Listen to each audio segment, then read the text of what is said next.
Assalamualaikum warahmatullahi wabarakatuh. Selamat datang untuk anak-anak SMP Muhammadiyah 1 Melati dan juga untuk sekolah lain. Nah, pada kesempatan kali ini kita akan mempelajari gaya dan gerak. Nah, gaya dan gerak ini kita mempelajarinya di KD 3.2 dan 4.2. Untuk peta konsepnya seperti ini. Nanti ini adalah yang akan kita pelajari selama beberapa pertemuan ke depan. Nah, KD-nya seperti yang sudah saya sampaikan itu ada di 3.2 dan 4.2. Menganalisis gerak lurus, pengaruh gaya terhadap gerak berdasarkan hukum Newton, penerapannya pada gerak benda dan gerak makhluk hidup. Menyajikan hasil penyelidikan pengaruh gaya terhadap gerak benda. Nah, sebenarnya apa sih itu gerak? Gitu kan. Nah, gerak benda adalah perubahan kedudukan suatu benda dari posisi awal ke posisi akhir. Dengan kata lain, sebuah benda bergerak itu jika posisinya berubah. Jadi, apabila benda tidak mengalami perubahan posisi, itu belum bisa dikatakan benda tersebut bergerak. Seperti itu. Nah, gerak itu bersifat relatif. Maksudnya seperti apa? Gerak suatu benda bersifat relatif itu bergerak atau tidaknya benda ditentukan oleh keadaan si pengamat terhadap benda itu. Contohnya, ini ada video. Ini ada seorang anak bernama Ana. Dia berada di tepi jalan dan ada anak di dalam sebuah mobil bernama Juna. Dia berada di dalam sebuah mobil yang bergerak. Ana melihat Juna itu seolah-olah bergerak di dalam mobil ini. Dan Juna melihat Ana di tepi jalan ini seolah-olah juga bergerak. Jadi, gerak bersifat relatif itu tergantung atau ditentukan oleh keadaan si pengamat terhadap benda itu. Seperti itu. Selanjutnya, ada jenis-jenis gerak. Yang pertama itu gerak menurut keadaan benda. Itu ada dua, gerak nyata dan gerak semu. Gerak nyata itu perubahan posisi benda terhadap titik acuan. Dan gerak semu sebenarnya diam, namun yang diamati oleh pengamat itu seolah-olah bergerak. Selanjutnya, gerak menurut bentuk lintasan. Gerak lurus. Nah, lintasannya itu berbentuk lurus. Sedangkan gerak melingkar, lintasannya melingkar atau bagian dari lingkaran. Contohnya kalau gerak melingkar itu komedi putar ya, kalian tahu komedi putar. Terus parabola, gerak parabola itu lintasannya berbentuk parabola. Contohnya misal kalian melempar suatu bola, itu disebut dengan gerak parabola. Tapi bukan berarti geraknya lurus begitu saja, tapi gerakannya dilambungkan ke atas ke temanmu yang ada di depannya. Itu disebut dengan gerak parabola. Tadi gerak melingkar, ini juga bisa dicontohkan dengan biang lala. Kalian tahu, itu di sebuah wahana biasanya. Terus selanjutnya, kelajuan dan kecepatan. Nah, ini menarik. Mari kita perhatikan. Kelajuan itu jarak setiap satuan sekon. Sedangkan kecepatan, perpindahan setiap satuan sekon. Nah, jarak itu apa? Panjang lintasan yang ditempuh dalam satuan waktu. Sedangkan apa itu perpindahan? Perubahan kedudukan dalam waktu tertentu. Nah, kelajuan ini ada kelajuan tetap, ada kelajuan rata-rata, seperti itu. Terus, kelajuan tetap itu kelajuan gerak. Tiap bagian jarak ditempuh dalam waktu yang sama. Sedangkan kelajuan rata-rata itu bergerak menempuh jarak tertentu. Tiap bagian tidak ditempuh dalam waktu yang sama. Terus untuk rumusnya, mari kita perhatikan. Ini untuk rumus kelajuan, V sama dengan S per T. Ini artinya S dibagi T. Apa itu V, apa itu S, dan apa itu T? Mari kita bahas. Nah, untuk V di sini artinya kelajuan.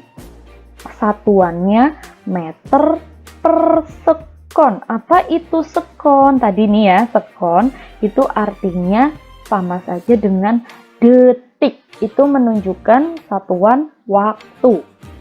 Sedangkan S di sini artinya jarak, satuannya M. M di sini berarti meter. Apabila nanti ada soal diketahuinya sentimeter, kalian ubah dulu ke meter.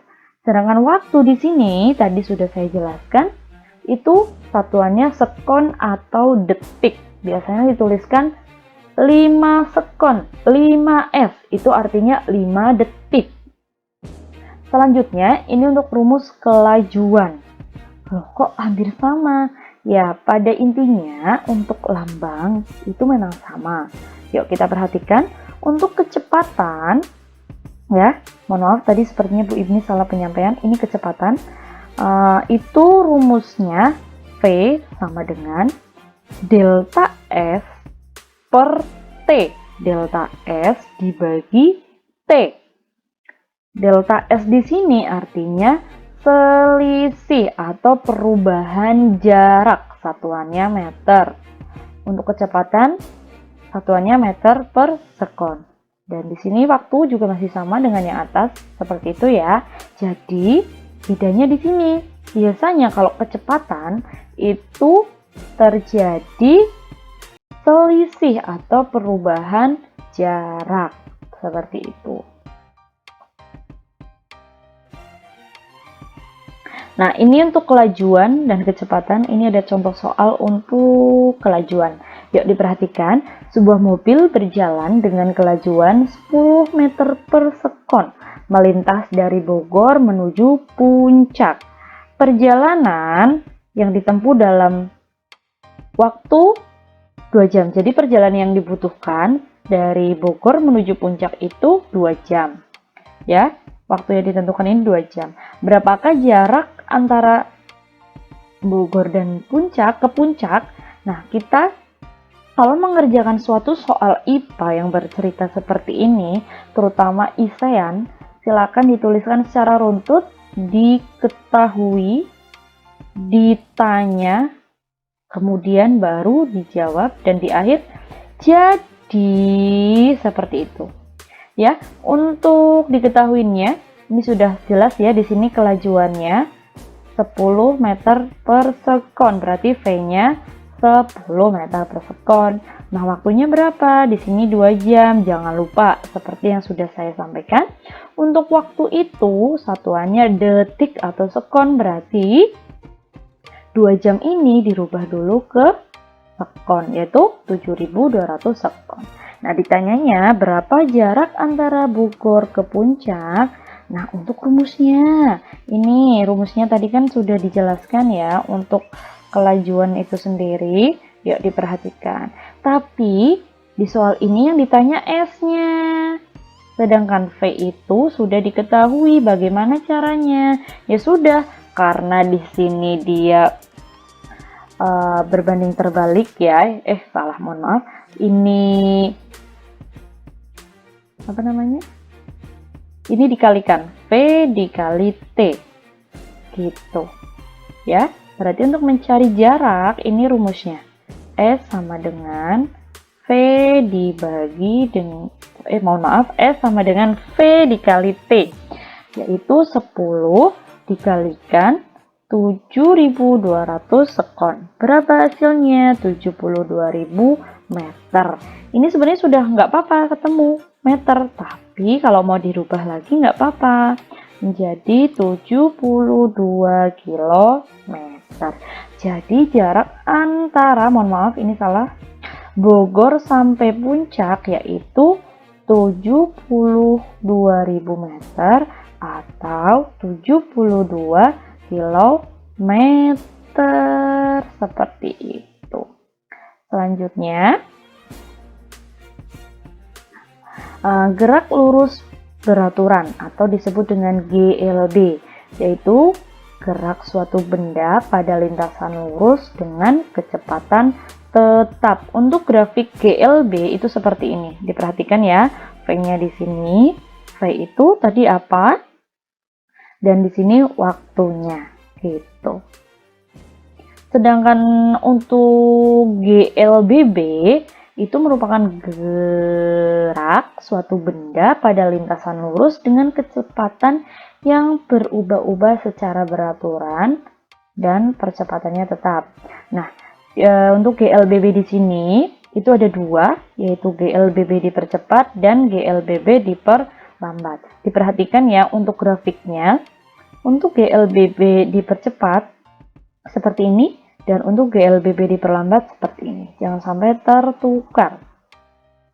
Nah, untuk gerak lurus beraturan atau GLB, nah mobil berjalan dengan kecepatan normal dan tetap. Ya, diperhatikan, ini titik-titik, bukan titik, gambar mobilnya. Dari mobil satu ini menggambarkan kecepatan ya, maksudnya ya, itu dalam kecepatan yang normal dan tetap, tidak terlalu dekat dan tidak terlalu jauh. Nah, untuk GLBB dipercepat, diperhatikan, ini jaraknya ke sini jauh, semakin rengket apa ya, semakin dekat, semakin dekat, semakin dekat. Ini disebut dengan GLBB dipercepat. Mobil yang awalnya berjalan dengan kecepatan normal, tiba-tiba meningkat kecepatannya atau dipercepat. Ini untuk penggambarannya seperti ini. Nah, bagaimana untuk GLBB diperlambat? Ya, berarti sebaliknya. Nah, antara GLBB dipercepat ini dan diperlambat, diperhatikan gambarnya terbalik ya. Seperti itu. Nah, selanjutnya ini ada percepatan. Percepatan itu bertambahnya kelajuan tiap selang waktu tertentu. Dan ada perlambatan, apa? Perlambatan itu berkurangnya kelajuan tiap selang waktu tertentu.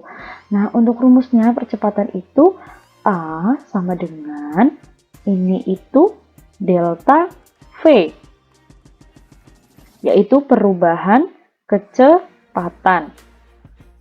Nah, perubahan kecepatan ini dijabarkan lagi, ada VT dikurangi V0. Apa itu VT? VT itu kecepatan akhir dan V0 itu kecepatan awal. Satuannya sama ya, meter per sekon.